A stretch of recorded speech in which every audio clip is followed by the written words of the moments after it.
আজকে আমরা রান্না করবো সাবুদানা পায়েস।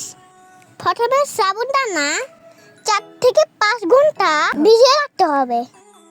পাত্রে দুধ গরম দিতে হবে, এরপর লবণ দিয়ে দিব, এবার চিনি দিয়ে দিব। এবার ভালোভাবে নাড়তে থাকবো। এলাচি দিব, ভিজিয়ে রাখা সাবুদানাগুলো দিব, আবার নাড়তে থাকবো।